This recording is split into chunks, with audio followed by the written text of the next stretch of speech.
Assalamualaikum warahmatullahi wabarakatuh. Selamat datang di channel Spot Horror. Di video kali ini aku akan membawakan kelanjutan dari kisah keluarga Santoso.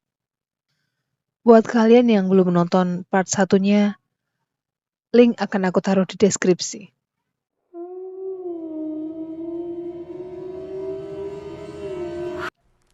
Seakan tak sadar apa yang barusan dia lakukan, Pak Slamet yang panik juga berteriak memanggil juragannya. Lasmini pun mendapatkan luka yang cukup parah dan sempat dibawa ke rumah sakit sampai akhirnya meninggal 1 hari kemudian. Tapi di sini Slamet tak bercerita tentang apa yang sebenarnya dilihatnya sore itu. Sehingga saat itu kematian Lasmini masih dianggap sebagai kecelakaan oleh Santoso. Tapi tidak bagi Pak Slamet. Baginya, kematian Lasmini sangat tidak beres. Karena dia menyaksikan dengan mata kepalanya sendiri. Lasmini, istri juragannya, menyiramkan air mendidih ke kepalanya sendiri. Kematian Lasmini tentu membawa duka yang cukup mendalam bagi keluarga Santoso. Tak terkecuali Pak Slamet dan Mbok Urip. Pasalnya meskipun hanya pesuruh, Lasmini selalu memperlakukan mereka seperti keluarga sendiri, seperti makan bersama, membelikannya pakaian, dan lain sebagainya. Masih dalam masa berkabung setelah kepergian Lasmini, Ningrum, anak sulung Santoso, belum juga sembuh. Bahkan menurut kesaksian Mbok Urip kepada Pak Slamet, cacar air Ningrum semakin parah, menjalar sampai ke lubang telinga, lubang hidung, dan lidah. Keadaannya memprihatinkan. Sudah hampir 2 bulan ini Ningrum hanya terbaring di tempat tidurnya. Bahkan ketika ibunya meninggal, dia tidak sempat melihat jasadnya untuk terakhir kalinya. Sementara itu ada hal janggal yang sebenarnya sempat terabaikan, yaitu nasi yang cepat membusuk. Itu terjadi pada keluarga ini. Mbok Urip sebagai pramusaji sempat dimarahi oleh juragannya perihal nasi busuk ini. Tapi mau bagaimana lagi? Padahal itu nasi baru yang ditanak esok hari, namun siangnya sudah membusuk, menguning, dan berlendir. Hari pun berlalu. Terjadi kepiluan lagi di suatu hari. Belum genap 40 hari Lasmini meninggal, kini Ningrum si sulung pergi untuk selama-lamanya, menyusul sang ibu. Kejadiannya esok hari.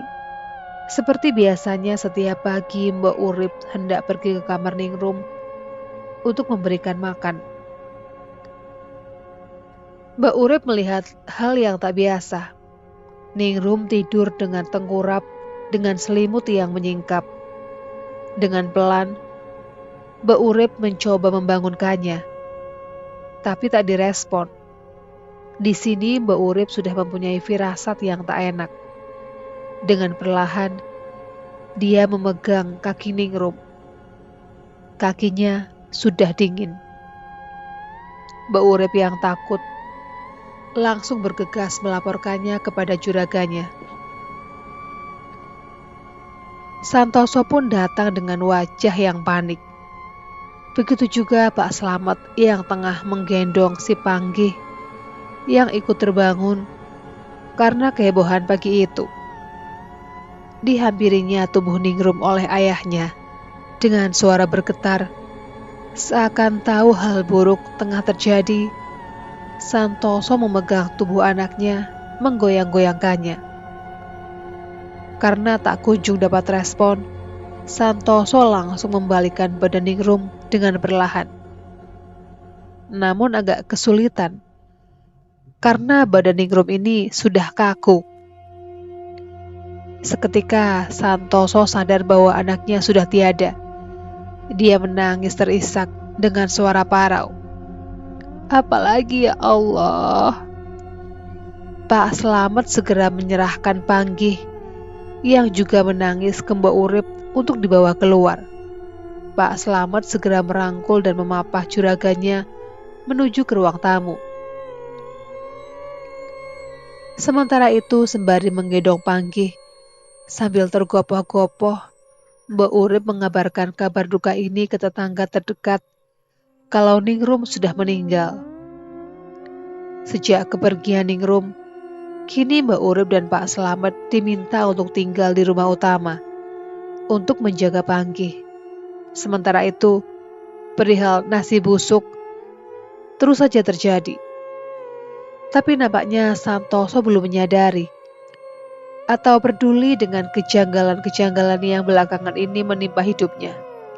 Sampai suatu hari, ketika Santoso, Panggih, Pak Slamet, dan Mbak Urip menonton TV, terdengar ledakan dari teras depan rumahnya.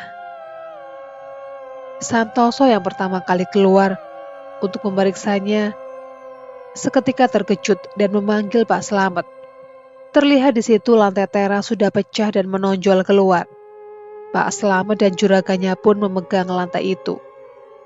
Terlihat sedikit berasap dan agak hangat. Santoso mencoba melogikakan kejadian ini. Dan dia memperkirakan ini adalah akibat dari pemuaian dari gas yang dihasilkan oleh septic tank. Tapi Santoso juga agak heran. Pasalnya septic tank di rumahnya berada jauh 30 meter di belakang rumah. Santoso pun menyuruh Pak Slamet untuk membongkar pecahan lantai itu. Dan apa yang ditemukan Pak Slamet sungguh mengherankan. Di balik lantai, Pak Slamet menemukan selembar kain kafan yang bertuliskan aksara Jawa. Santoso yang melihat itu langsung merebutnya. Di sini dia juga nampak keheranan. Kain itu pun dibawa masuk dan diletakkan di meja ruang tamu. Di situ Santoso dan Pak Slamet duduk berdiam-diaman seakan memikirkan sesuatu. Dan akhirnya Pak Slamet pun mulai buka suara perihal kecurigaannya dengan kejadian-kejadian akhir-akhir ini. Santoso sempat membantah dan tidak percaya. Tapi di sini Mbak Urip yang mendengar pembicaraan itu dari ruang TV pun ikut datang dan berbicara. Dari kejadian wanita tanpa wajah, anjing besar yang dilihat Agus, hingga kronologi sebenarnya kematian istrinya. Bisa saja ini teluh loh Pak Santoso. Begitu kata Mbak Urip. Belum pasti benar dan tidaknya kita bilang dulu saja dengan Mbah Kiai Mangun. Mbah Mangun adalah salah satu sesepuh yang dituakan di desa itu. Singkat cerita, hari itu juga Pak Slamet sowan ke tempat Mbah Mangun. Sampai akhirnya beliau pun datang ke rumah, memeriksa kain kafan yang ditemukan di balik lantai yang meledak tadi. Mbah Mangun pun mulai keliling di sudut rumah, sembari bersikir dan sesekali menepuk-nepuk dinding rumah Santoso. Setelah selesai, beliau kembali duduk di ruang tamu dan berbicara kepada Santoso. Sambil membakar kain kafan itu di sebuah asbak, Mbah Mangun berkata, "Ini teluh Jawa. Malapetakannya ada 3, pikiran, harta, dan penyakit." Saya jelaskan sedikit ya, kira-kira begini. Teluh Jawa menurut Mbah Mangun ini malapetaka yang didatangkan ada 3 macam. Yang pertama mempengaruhi pikiran. Ini mungkin berhubungan dengan kejadian kematian Lasmini.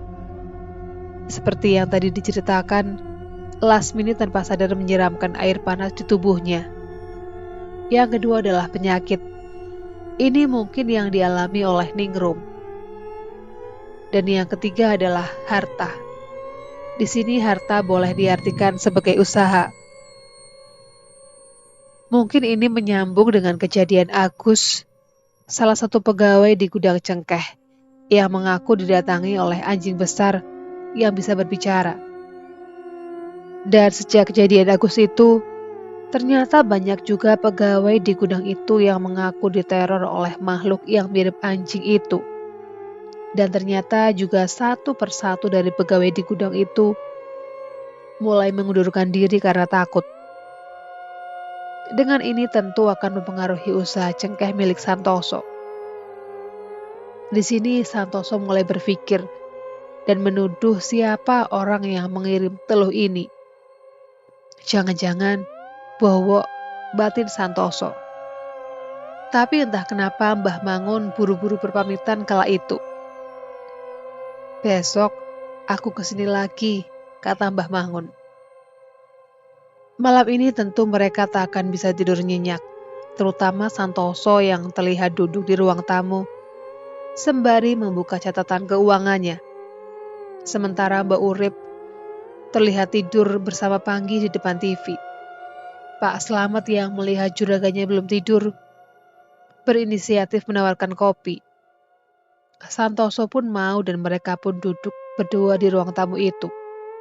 Santoso yang terlihat kalut dan tidak fokus, seketika langsung berkata, "Kalau aku mengira ini ulah Bowo Thomas," kata Santoso kepada Pak Slamet.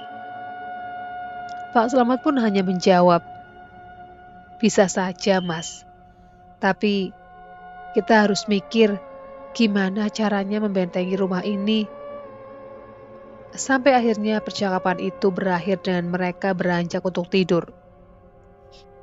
Santoso tidur di kamarnya, dan Pak Slamet tidur di kursi sofa ruang tamu itu.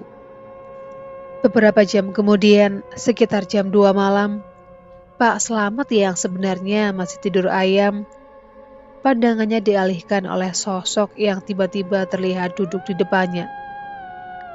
Pak Slamet yang kaget segera beranjak dan duduk. Sembari mengusap matanya, Pak Slamet terus memandangi sosok yang berada kira-kira 2 meter dari tempatnya. Karena suasana agak gelap, sosok itu tak terlihat jelas. Hanya bayangan hitam yang nampak duduk mematung di kursi itu. Dengan terbata dan berbisik, Pak Slamet berkata, "Mbok, lagi apa?" Pak Slamet mengira sosok yang duduk itu adalah Mbak Urip. Tapi setelah Pak Slamet bertanya kepada sosok itu, dengan perlahan sosok itu mendongakkan kepalanya. Dan terlihat kini wajahnya yang terang. Entah apa yang menerangi wajah itu.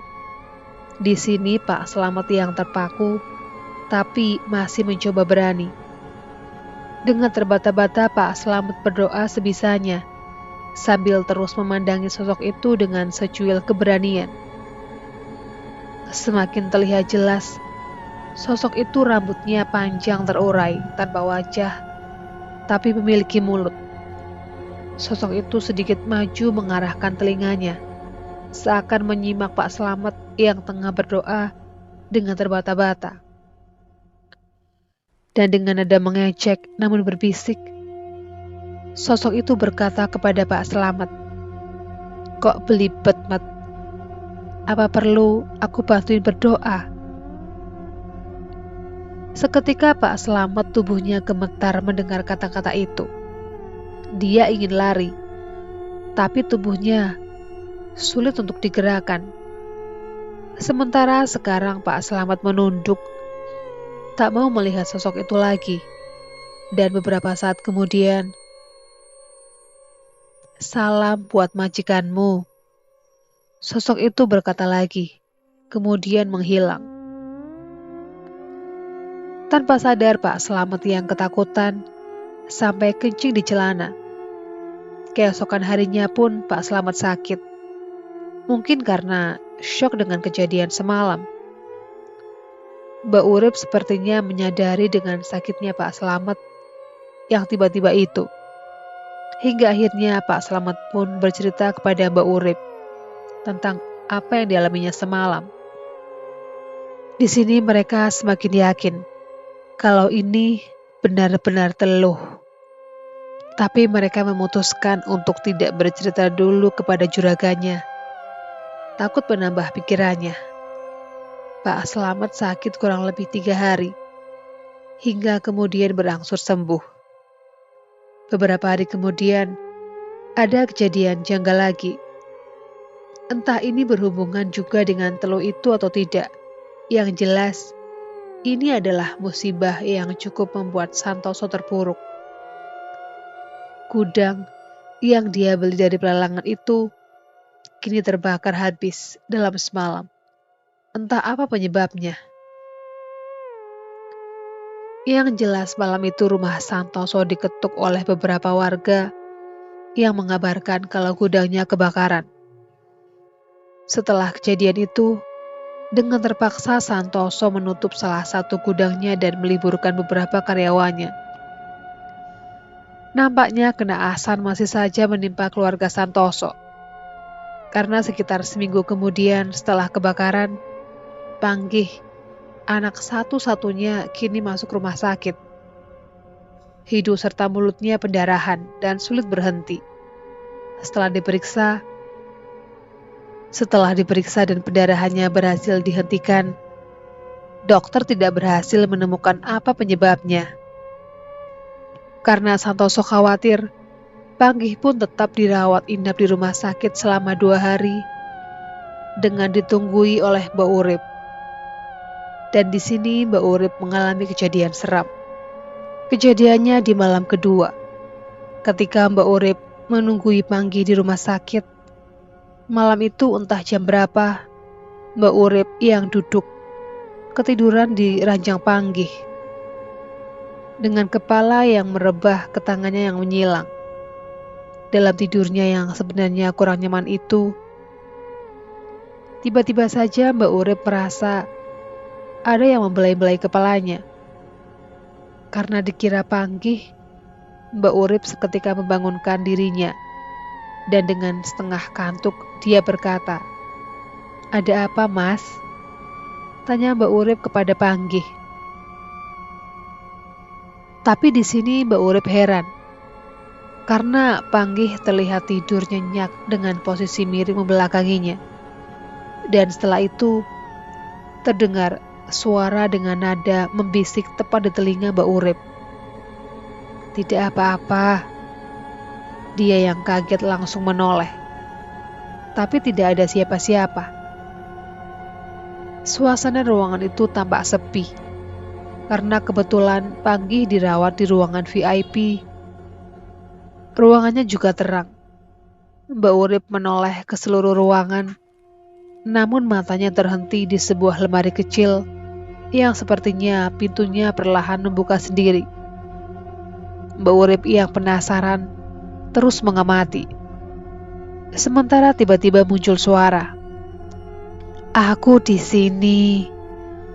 Suara itu muncul dari lemari kecil yang pintunya semakin lebar terbuka. Dan dengan berani, Mbak Urip menjawab perkataan itu. "Siapa kamu? Pergi dari sini," kata Mbak Urip. Lemari itu semakin terbuka lebar, dan menurut Mbak Urip, di situ muncul kepala tanpa wajah, namun mempunyai mulut, persis seperti yang dikatakan Slamet tempo hari. Perlahan, kepala itu keluar dan menunjukkan seluruh tubuhnya. "Besar sekali," kata Mbak Urip. "Tingginya hampir menyentuh langit-langit. Sepertinya ini sosok wanita. Jemarinya panjang, begitu juga kukunya menggeliat seperti menari." Dan beberapa saat kemudian dengan lantang, sosok itu berkata, "Aku sabar nyowo. Aku mau jenguk." Melihat Panggih yang terbaring, Mbak Urip mencoba untuk tidak gentar dan berkata, "Tidak perlu. Pergi kamu dari sini," jawab Mbak Urip sambil memegang pispot logam di tangannya. Namun sosok itu malah tertawa-tertawa. Mbak Urip yang sudah kacau balau pikirannya melemparkan pispot ke arah sosok itu sambil berkata, "Allahu Akbar," dan sosok itu pun menghilang. Mbak Urip pun menangis meringkuk di lantai. Di sini sebenarnya Mbak Urip sangat ketakutan. Ternyata gangguan itu belum selesai. Beberapa saat kemudian, Mbak Urip dibuat semakin menangis ketika terdengar suara wanita yang menyanyi lagu Jawa. Suaranya merdu dan mendengung di ruangan itu. Mbak Urip menutup kedua telinganya. Sudah, tolong, sudah. Sekian dulu cerita kali ini. Untuk kelanjutan ceritanya, bisa kalian saksikan di video berikutnya. Assalamualaikum warahmatullahi wabarakatuh.